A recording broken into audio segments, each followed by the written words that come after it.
అత్యున్నత న్యాయస్థానం భారత సుప్రీంకోర్టు చరిత్రలో ఒక కీలకమైన చారిత్రక నిర్ణయం తీసుకుంది. స్వాతంత్ర్యం వచ్చిన ఇన్నేళ్లకు తొలిసారిగా తన సిబ్బంది నియామకాలు మరియు పదోన్నతుల్లో షెడ్యూల్ కులాలు, షెడ్యూల్ తెగలకు రిజర్వేషన్ల విధానాన్ని అధికారికంగా అమలు చేస్తున్నట్టు ప్రకటించింది. ఈ నిర్ణయం ద్వారా సామాజిక న్యాయం, సమాన ప్రాతినిధ్యం దిశగా సుప్రీంకోర్టు ఒక బలమైన ముందడుగు వేసినట్లయింది. ఈ కొత్త విధానాన్ని అమలు చేస్తూ జూన్ 24న సుప్రీంకోర్టు ఒక అంతర్గత సర్క్యులర్ను జారీ చేసింది.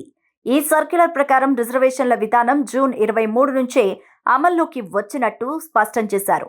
దీని ప్రకారం కోర్టులో ప్రత్యక్ష నియామకాలు, పదోన్నతుల ద్వారా భర్తీ చేసే పోస్టుల్లో ఎస్సీ వర్గాలకు 15%, ఎస్టీ వర్గాలకు 7.5% కోటా వర్తిస్తుంది.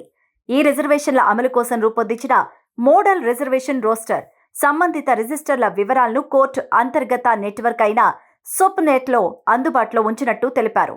ఇక ఈ రిజర్వేషన్ విధానం సుప్రీంకోర్టులోని రిజిస్ట్రార్లు, సీనియర్ పర్సనల్ అసిస్టెంట్లు, అసిస్టెంట్ లైబ్రరియన్లు, జూనియర్ కోర్ట్ అసిస్టెంట్లు, ఛాంబర్ అటెండెంట్లు వంటి పలు స్థాయిల్లోని పోస్టులకు వర్తించనుంది. ఇక ఈ ప్రక్రియలో పూర్తి పారదర్శకత పాటించేందుకు కూడా చర్యలు తీసుకున్నారు. విడుదల చేసిన రిజర్వేషన్ జాబితాలో ఏవైనా లోపాలు ఉన్నాయని భావిస్తే కనుక సిబ్బంది తమ అభ్యంతరాలను నేరుగా రిక్రూట్మెంట్ దృష్టికి తీసుకురావచ్చని సర్క్యులర్లో పేర్కొన్నారు. ప్రస్తుత భారత ప్రధాన న్యాయమూర్తి జస్టిస్ బిఆర్ గవాయ్ హయాంలో ఈ చారిత్రాత్మక నిర్ణయం వెలువడడం గమనార్హం. షెడ్యూల్ కులానికి చెందిన వ్యక్తిగా సుప్రీంకోర్టు ప్రధాన న్యాయమూర్తి పదవిని అధిష్ఠించిన రెండో వ్యక్తిగా జస్టిస్ గవాయ్ చరిత్ర సృష్టించారు. ఆయన పదవీ కాలంలోనే అత్యున్నత న్యాయస్థానంలో రిజర్వేషన్ల అమలుకు మార్గం సుగమం కావడం ప్రాధాన్యత సంతరించుకుంది.